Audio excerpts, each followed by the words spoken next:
Hi guys, good morning. Happy Thursday ngayon, no. Bali kadarating lang namin bumili ng milk. Sinama ko si Tonton kasi nga gustong lumabas ng bahay. Sabi ko sama na lang kami pagbili ng milk kay Asis. So ayan, nagpapakulo ako ng gatas. Bali gatas ni Asher. At ako ay kukuha ng tanglad. Kasi yung tinamin ni Asis ay hinahaluan ko ng tanglad. Kasi nga, di ba sabi ko ang sakit ng ulo ko. Pag nakakaramdam ako ng sakit ng ulo, ganito ang ginagawa ko.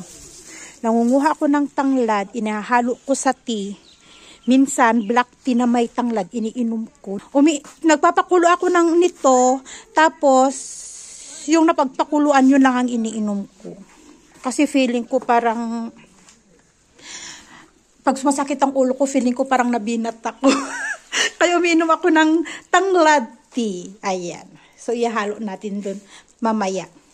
At nagpapakulo pa lang ako ng gatas. O nga naman, magkaroon ng anak na napaka-arte. Sayang ayaw niyang kainin yung gilid ng tinapay, pinatanggal. Tingnan mo naman ang tinapay niya. Wala yung ganito, oy.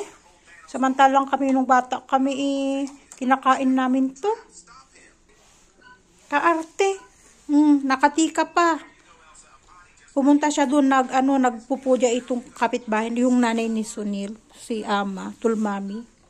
Nagpupuja kasi sila tuwing umaga. Pumunta siya doon, tinikahan siya. Parang pa-bless sa kanya. Ito yung araw-araw na trabaho ko, guys. Pag-alis ni Asher. Hindi ako nag-i-start magtrabaho hanggat hindi nakakaalis si Asher. Kasi nga, gusto ko kapag nag-start ako na maglinis, nakaalis na si Asher, nasundo na siya. So, ito yung una-una kong araw-araw kong ginagawa. Tignan nyo, ang kapal na ng aming blanket. Bali blanket to ni Asher, ay ni Asis. Pag-alis ni Asher, eto na. Nagliligpit na ako ng aming bahay. Lalo kapag mag-isa lang ako dito at wala si Asis. Kapag ganyan nagising si Asher, ay si Tonton, lalo pag wala si Asis, si Tonton nasa likod ko na habang nagliligpit ako ng higaan. So, natapos ko ng higaan ni Asis. Tapos yung higaan naman namin, naligpit ko na. Hindi ako nagbubukas ng bintana dahil maalikabok at saka dito natutulog si Tonton. Hindi rin ako nagbubukas ng bintana doon. Kapag nakatulog na si Tonton, isasarado ko lahat yan para madilim yung kanyang tutulugan. Tapos itong swing, ilalagay ko siya dito sa ibabaw ng bed. Kasi dito siya matutulog. Yan. So, ganito yung setup ko. Yan. So, dahil nakapag-dusting na ako, magwawalis naman.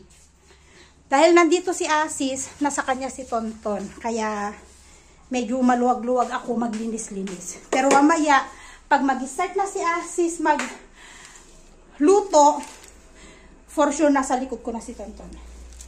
Bumili ulit kami ng palok, spinach. Sarap niyan, gisa-gisa lang. And syempre, ang ating cucumber. At meron din tayong radish.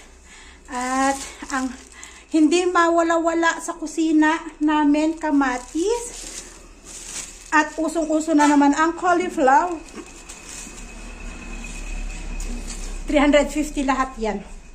Sabi ko, punta ako, mag-harvest ng sitaw. Sabi ko nga kay Asis, sa likod nila Ama. And syempre, naglalaba din tayo. Ayan. So ganito tayo kapag wala tayong kasama sa bahay. Nasa likod natin ang ating bebe. Habang tayo ay naglilinis.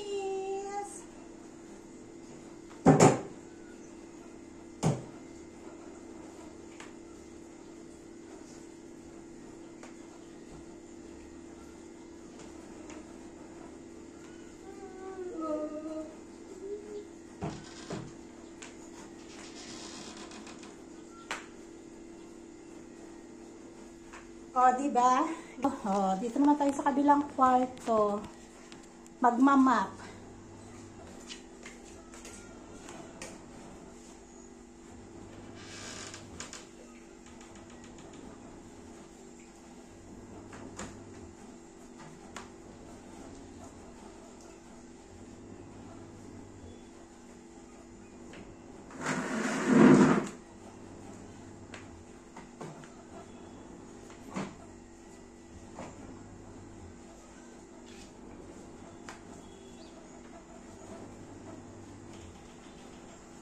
O, diba?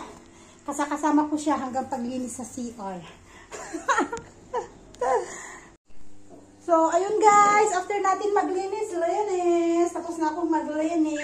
Kasama toilet. Next natin gagawin ay nagsaing na rin ako ng kanin sa rice cooker. So, next na gagawin natin ay hihimayin natin itong palok. Look. Alam nyo ba, nabanggit ko na yata to, na yung dahon ng fenugreek, ginugulay din dito. Ang dahon ng fenugreek, guys, ay parang dahon ng mani. Akala ko dati kung ano yun. Yun pala yun. Ginugulay din yun dito. Sag din sa kanila yun. Hindi ko lang alam kung, ay? Where? The coming down already. The ID ke? Yes, let's go. I don't know you have or no. National ID. Dumating na yung national ID namin dito sa may ward, sa may barangay. Pupuntahan namin mamaya kung nakasama ako sa pagbibigay ng national card. Yung national card ay kinuha namin 2 years ago. 3 years ago. 3 years ago, kami kumuha ng national card. Ngayon pa lang dumating. After 3 years. Ganun siya katagal, guys. Dumating na daw. Kaya tingnan natin kung nakasama ako sa national ID na yan. Kasi parang si Ading Ruth yata, nag-apply din sila dati ng national ID. Kaso, si Ram lang ang meron. Pero yung kay Ading Ruth, hindi niya nakuha. Hindi ko alam kung ano yung reason, hindi ko masyadong matandaan yung sinabi ni Ading Ruth, pero hindi niya nakuha yung kanyang national ID at parang kailangan niyang magpagawa ulit ng kanyang citizenship ID kasi parang may nabura yata sa kanyang siguro may nabura something sa kanyang citizenship na hindi nila mabasa, kaya kailangan magpagawa ulit siya ng citizenship card. Tingnan natin mamaya, guys, kung nakasama ako. Kasi dati, nung nagpa-register kami noon, meron ako noon papel. Meron ako noon yung nakalagay lang siya sa bond paper. Pero tingnan pa rin natin. Kasi may na-receive naman ako na dati, nakalagay doon on process daw. Nung kumuha kami ng national ID, medyo nagkaroon ako ng problema kasi nga, ang nakalagay sa aking citizenship card or citizenship ID ay country, born of country, ano nakalagay doon? Something, ang nakalagay kasi doon ay Philippines. So, alam nila na foreigner ako. Na naging citizenship lang ako dito sa Nepal dahil kay Asis. So, ang sabi nila dati sa akin, kailangan kong pumunta sa Bharatpur at doon mag-apply. Pero dahil nga, si Uncle, yung dating chairman dito sa barangay namin, ay kakilala nila Asis something na, basta ganon, connection. Ayan. Uso din ng connection dito, guys. Kung may connection ka, madali kang mag-process ng papel. Pero kung wala kang connection, ayan, medyo may kahirapan din.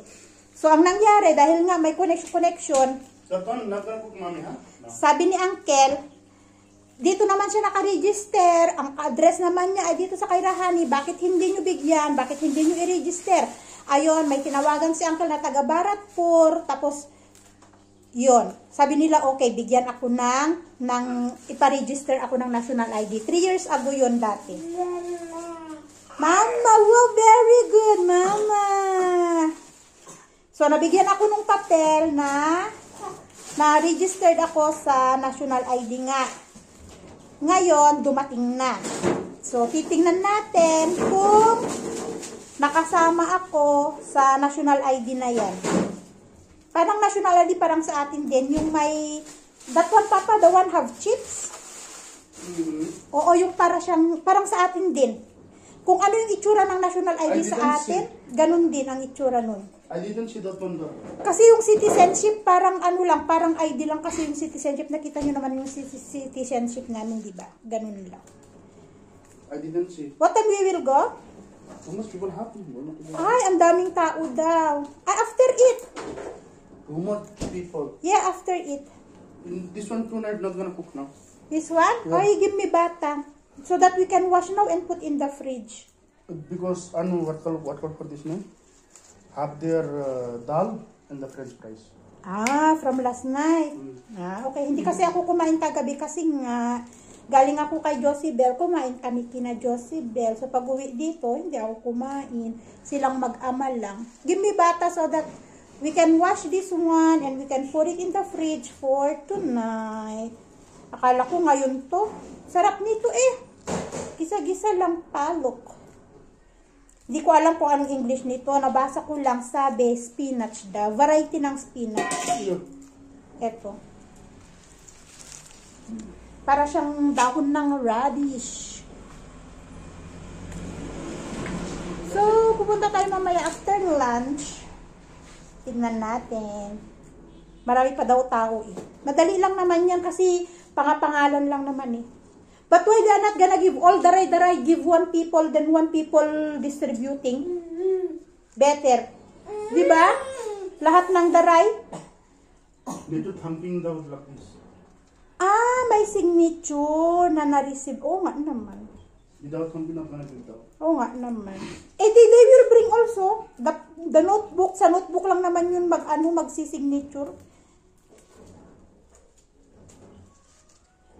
Diba? Mag-signature.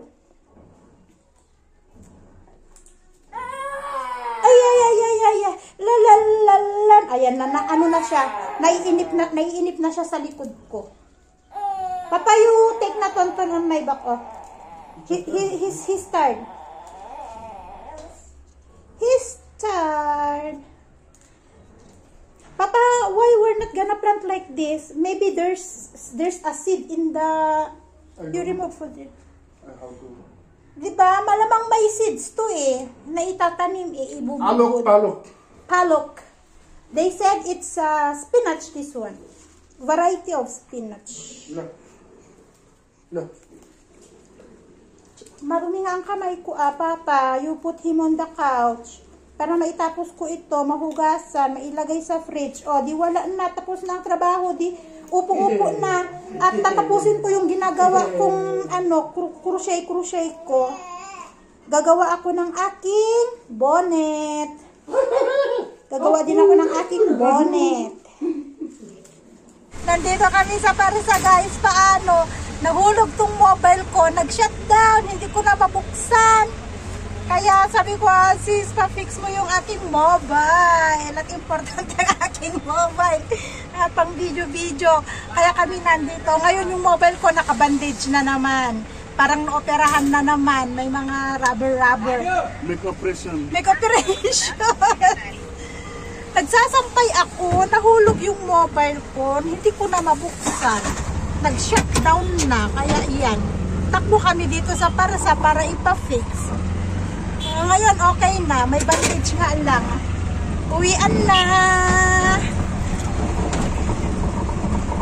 At dumiretso nga kami dito sa may ward namin guys para tignan kung pwede namin makuha yung national ID. Kaso, eto yung mga tao dito sa baba at marami ang nag-aantay sa taas. Puno ang tao sa taas kaya hindi namin nakuha ang national ID at babalik kami bukas.